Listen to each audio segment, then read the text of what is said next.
have any burning questions, please, please, free. And I know it's, I'm going to skim over things today, but if you've got questions specifically, please. But when we do the workshop, it's going to be confidential. And it's going to be a space where, guys, you can be free to ask any questions. No question will be silly, because I know it's a time.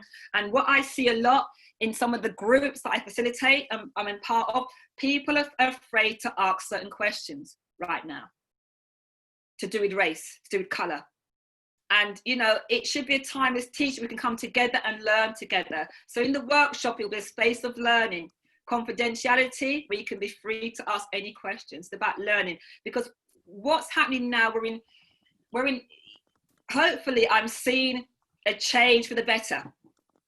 And to really sustain this change, we're going to need to learn together. We're going to need to be allies for everybody, regardless of our colour, our culture. We have a rich, diverse society. We have so many skills, so many experiences that we can all learn together. We all have lived experiences, and that's the only way we're going to be able to help our communities. Because some of you may not live in communities that are diverse, so you won't have exposure to that. But by doing these types of courses, you're going to be able to learn, and it's going to enrich you, enrich you as teachers. Because until everyone has equity, and yoga, guys, is, for me, I discovered it's a political tool, because it's a way to start to bring around change, social change for everybody. You know, some of the things I hear, love and peace. There's a lot of love and peace. You know, there can't be love and peace until everybody is accessing what we have, or the privilege that some of us may have more than others. So we can't, and that's a way, it's called spiritual bypassing. You're just dismissing someone's experience. Or the fact that someone may say, I don't see colour. I can understand where that's coming from, but if you're saying you don't see colour, that means you aren't even acknowledging my lived experience. The fact that somebody like me may have to go into a shop and be followed because of the colour of their skin. They judge purely on the colour of their skin.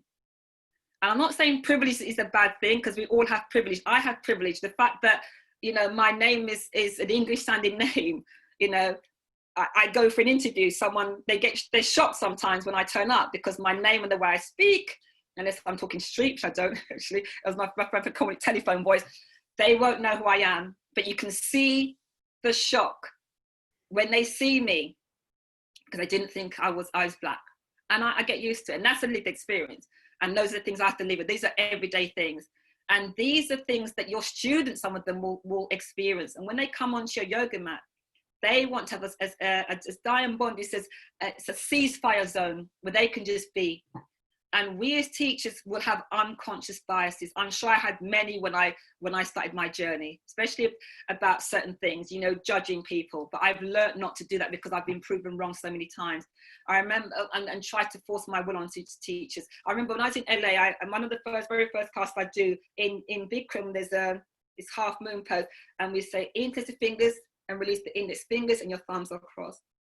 And I remember I was maybe 3 days into my teaching experience, and there was a man in front of me, and he wouldn't do it. And I kind of, not to challenge him in a horrible way, but I said, can you please do it? And he showed it, he goes, I haven't got the fingers to do it. Very profound lesson. So I don't judge anybody. I don't force my will on anybody, because I don't know the reason behind them they're not doing it. We don't know what's going on with somebody in their life. I remember my teacher training, I think no one knew that I was suffering with Bell's palsy, or had Bell's palsy. No one knew. We don't know what people come to the mat with. So, you know, don't let our egos, you know, be imparted on people. We need to give people agency over their bodies. Their bodies are their best teachers. We need to let them know that, you know. I can't think what else to say, actually. Yeah, so we just need to be not judge, you know, judgment, you know, we need to leave that at the door. And we don't bring in any of our stuff into the room as well. You know, we talk about certain things. Oh, I'm going off tangent here a little bit, but Julie will bring it back in about, you know, things we've gone through, you know, not to bring our experiences in, our expectations of what someone is, you know, like diet culture is coming into yoga now. Oh, well, you need to be a good yogi, you need to be vegan or whatever, or you're eating chocolate, Donna. Yeah, and whatever, I'm a teacher, but I love chocolate. I'm not going to change my diet. I eat the way I want to eat. And so people should need to come into our space and know they can be who they are. They don't need to wear Lululemon.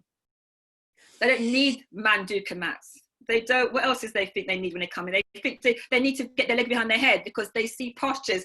And I don't know if you as teachers, you are examples to the world. Are you one of these people on Facebook doing crow pose and looking to the side? Remember, I was in a class and one of the teachers was like, oh, this posture, do we look to the side? No, they're posing for the camera. So people copied that and they might think that's the way the posture is executed. So you need to be aware socially and in your space what you're doing, because people are copying you without coming into your mat or your space. They may not know that as well. And you need to be able to come together, and that's what the course is going to be about, so you can understand and know about your fellow teachers, know about their culture, their identity, and you'll also learn the language. There's a lot of language, spiritual bypassing, white supremacy.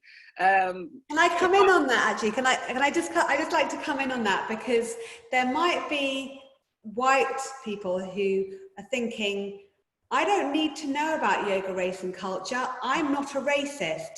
So why would I need to come to something? If I come, then that's like me putting my hand up and saying that I'm not aware and I don't look after the people in my world. That might be one of the things that comes up for people. Or I'm worried to come along because I'm not going to say the right thing. So if you could speak to that, that the white person who thinks, they might not even be here, but you never know.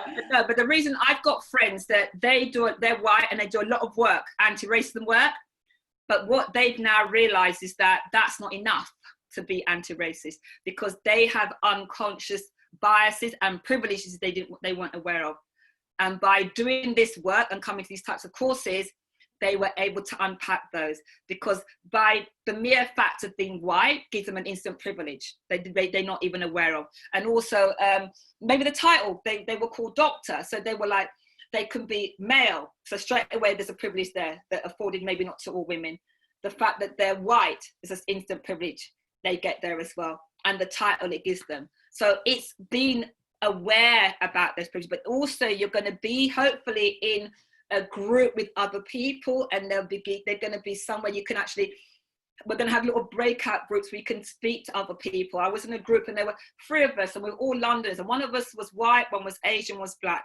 We're all from the UK, but all our experiences were different. So it's learning about differences. Also as a white person, there's a person of colour in that space, learning about your lived experiences, because somebody may be Jewish and their ancestors may have gone through trauma, but no one acknowledges that and assume that they're okay. Doesn't mean because, again, a judgment's been made because someone's white, they're all right. Doesn't mean that. But in this space, we'll be able to talk about that. And then it's the sharing of information. So I can understand, if someone comes to me with something, I can understand them better. And my classes are diverse. So I have students that are Black, white, Asian. I get a better understanding of them. And these courses allow me to know the history of racism, especially hopefully in the UK, and enrich my teaching so I can be a better teacher. The teaching never stops at the teacher training. It continues. And sometimes on these teacher trainings, we don't learn enough. They don't. How many of you, if you can put your hands up, did diversity on your teacher training courses? I think that's one, two, I think we've got here. And we've got 10 people here. Yeah, I know that. Yeah, there was so much missing. I'm just gonna go down that. That is a really, really key point. If there are people who are watching this in the Yoga Teachers Forum who are teacher trainers or who are working with people who are coming into yoga, is that something that you're looking at? And if you're not looking at it yet, then having the opportunity to spend some time with Donna could be the perfect way to step into that and to step into that level of learning. We've had one comment which was speaking to the crow pose that you talked about, Donna, and the comment is from Razia, and she said, I recently did a class where a teacher took us through crow pose and for options said, and if you can't even do that. So language is something that you've discussed, and that is something that we're going to be looking at, Donna, in a lot more detail in the workshop. Yeah, definitely. Yeah, we'll look at language, and it won't just be language specific to race, but in terms of like when you make your class body positive, like not making gender specific language points when we're queuing for postures, because we don't know who's in the room. Yeah. We just don't know who's in the room in that respect. And then Dawn, we've got Dawn that just said, I was recently on a course and often people don't feel privileged just because they are white. An example used to show this was about able-bodied privilege. We don't always think about how privileged we are to be able-bodied. This really helped me understand the concept of privilege. Thank you, Dawn. Thank you, Dawn. Yeah, and that's it. And just even with colour, just the privilege immediately, because I, you know, from my lived experience, very early on, I was taught by my parents, you have to try 2 times as hard as other people. And it's been true, not just only in the yoga world, but also in the corporate world as well. And that as a teacher, I have to be very careful when I teach in the class, how I interact with people, because I can be termed, and it's happened before, you're aggressive, whereas a white counterpart will be assertive. And I could say the exact same thing. It's like, an example can be, I always use Bikram a lot. I've seen that recently. We say in the front row, can they be the strongest student in the front row? Just so, because we don't demonstrate, so we use the front row to be the example in the room. I've had complaints, and the complaint with the caveat was, oh, she's right, but she should have told me I couldn't be in the front row, because of my colour. But I'll have a teacher in the same position as me, ask someone to move from the front row to the back, it's done with no question whatsoever.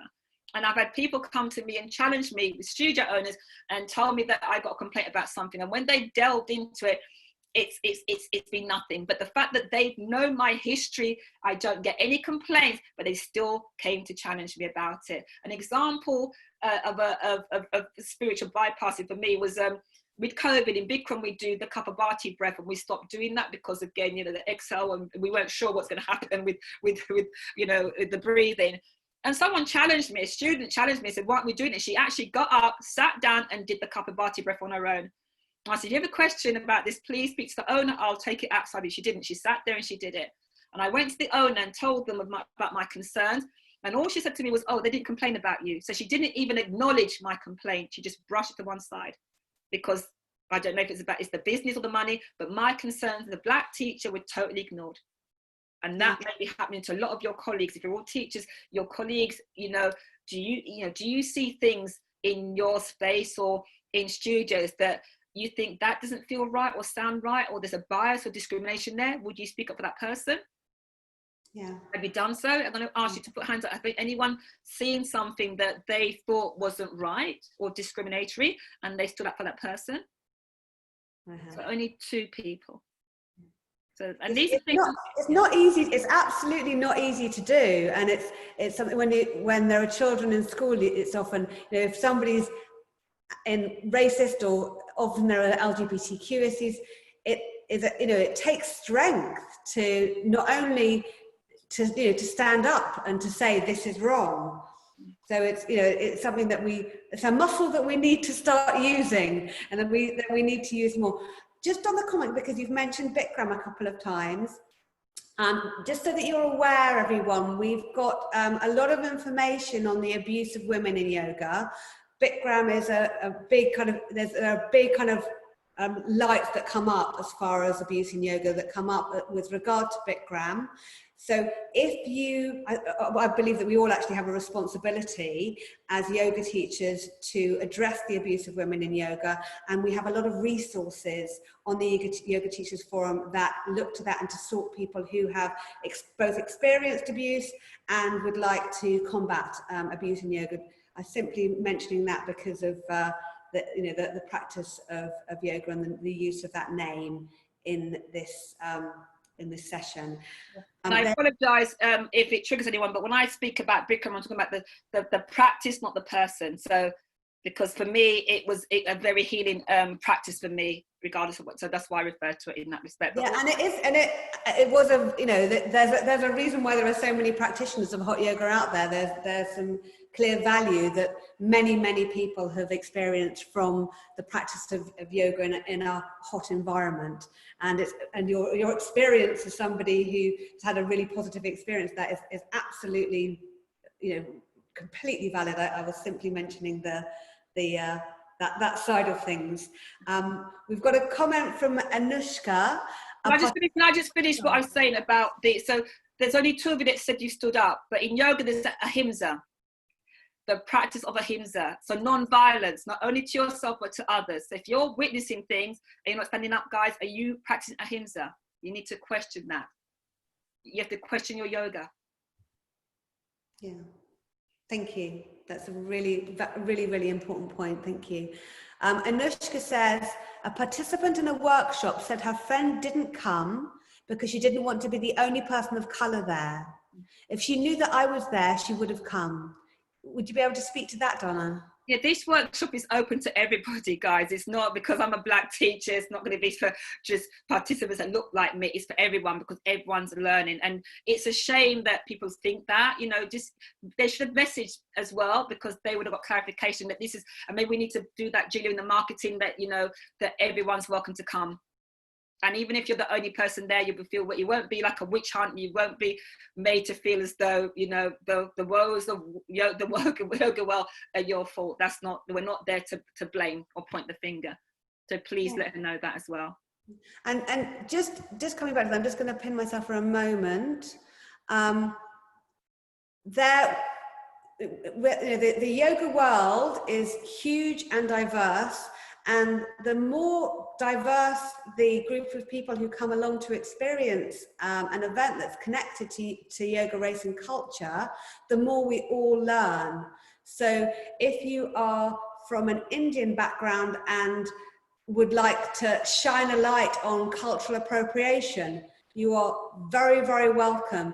If you are from a Catholic background and you have something to say about how your religion has influenced your yoga practice and your background, then you are really welcome. The more conversations that we have around different people's felt experience, the better. And you are welcome, whatever background. And also, this is a paid workshop. Donna works very hard, and she's got a huge amount of knowledge that is really worth enumerating. But also, all the events that we run with the Yoga Teachers Forum, if you are facing financial hardship, let us know. You are welcome. It's a really, really welcome space. So if there are very wealthy organisations out there that offer training for their staff for free. We're our own staff. Most of us are kind of sole practitioners who are running on our own budget. So I believe this is really, really valuable. And do come along whatever your situation is. I'm going to unpin myself and repin Donna. And I think another thing you'll learn in the workshop as well is there are differences with your practitioners as well, because I've been to workshops where women have gone in and the teachers have made them feel picked on. I think someone recently told me that I can't remember what posh they were doing, and the teacher was like, "Oh, you've got big hair and big boobs."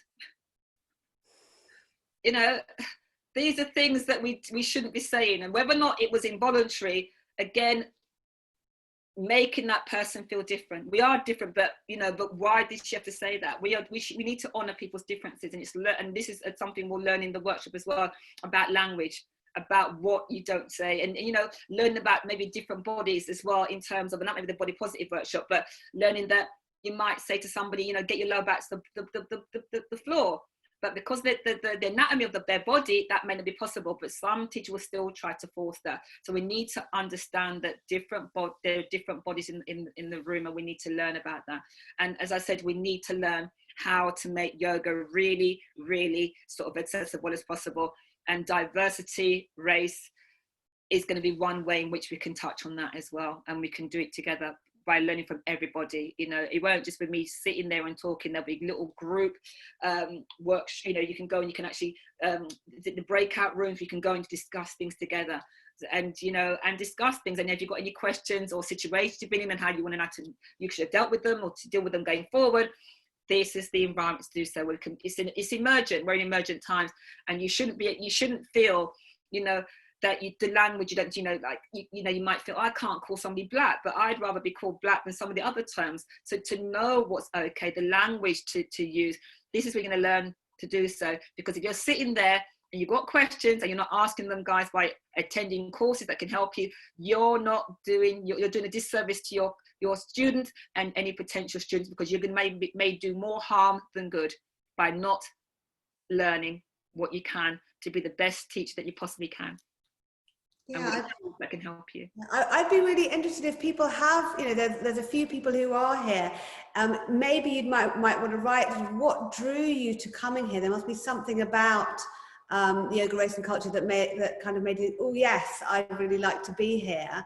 It would be really lovely to know what they mean. I know, what drew me to speak to Donna is that I felt that coming out of Black Lives Matter, I was suddenly realizing that there were biases that I had that I really didn't know that I had. I would kind of put my hand up and say, I'm not a racist, there are real problems in America, I don't see those around me, I live in North London, everybody's every race, colour and creed, that's my lived experience. And then suddenly it was like I'd been bushed over the head, and I realized I have got so much more to learn. And this conversation happened with Donna, and I'm continuing to learn. I just wondered whether there was anything that kind of brought you here. Was there like a lightning bulb moment or anything like that kind of made you think, yes, I know what I need to learn, or anything that you feel like you need to contribute to the conversation as well. So just seeing whether there's any comments from people. And anything you might want to see on the course as well, on the workshop, if you intend to come as well, anything that you might think you feel of value as well. Yeah, just seeing whether.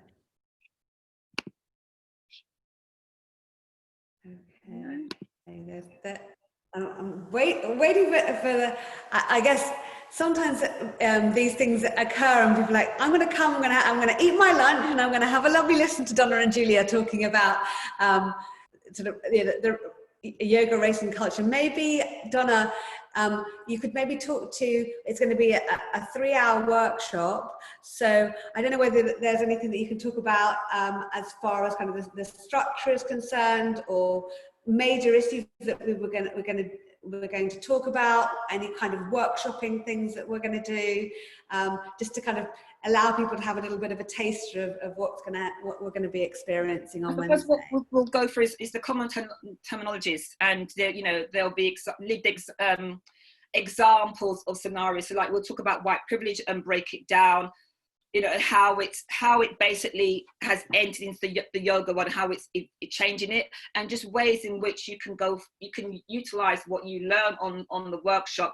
to help, even about imagery, if there are people you're trying to market to and they're not coming, so we'll use how you can make, look at why there's certain imagery used over others, why people of colour's bodies maybe are not used in advertising, and what an impact that has on someone.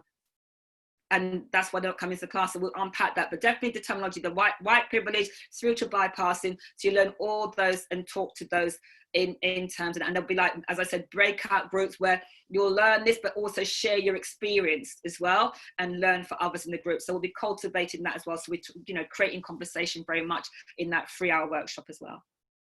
Anushka says that I was interested to hear someone else's experience and how it compares to mine. And then I've got Lorna says, in fairness to being called black, I've noticed that older people may use different terminology. For example, my mother-in-law once told a story, and when she was talking about an older person, she used the term coloured. But when she was talking about a young black man, she called him black. My mother-in-law is black also, so it's really difficult. We talk about diversity, but age also highlights some differences. Thank you, Lorna.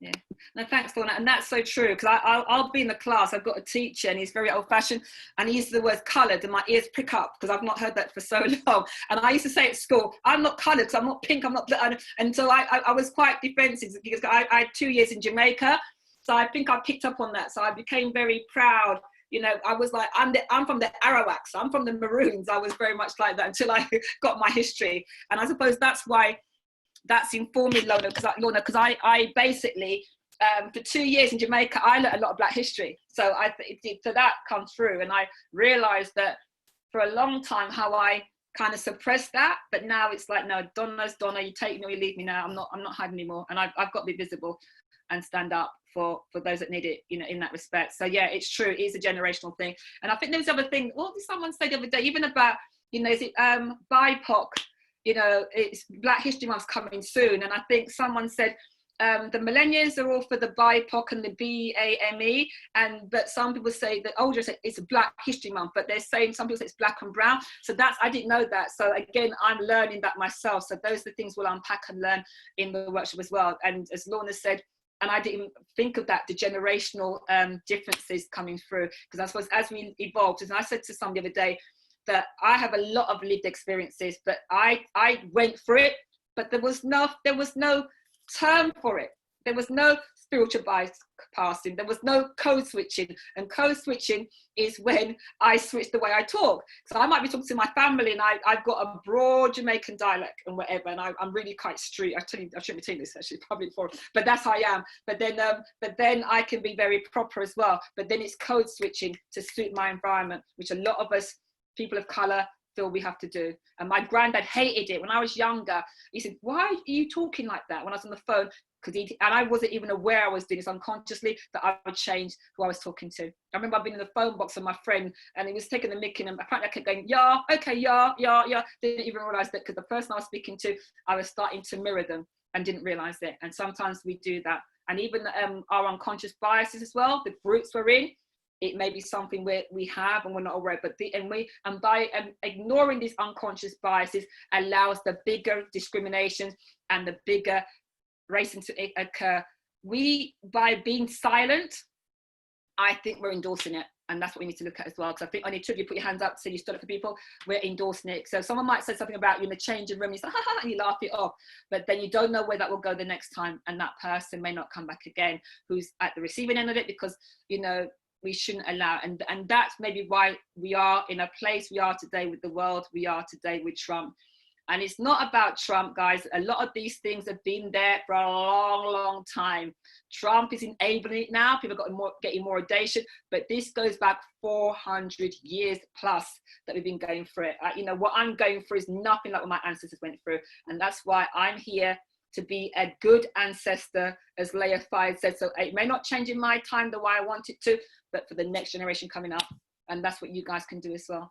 You have that's really beautiful, Donna. You said that you were going to give 45 minutes of your time, and it's really beautiful that you've given us a beautiful interview that people can watch on yogateachersforum.org. You've really given us absolutely wonderful food for thought. Now, that was a beautiful way to end. It would be wonderful if everybody who's watching this Facebook Live, everyone here, we all have a responsibility to our ancestors and to the future generations to make a difference and to be yogas in our hearts and minds and voices, as well as in our asana practice and our meditation. So thank you so much, Donna, for lending us your time today.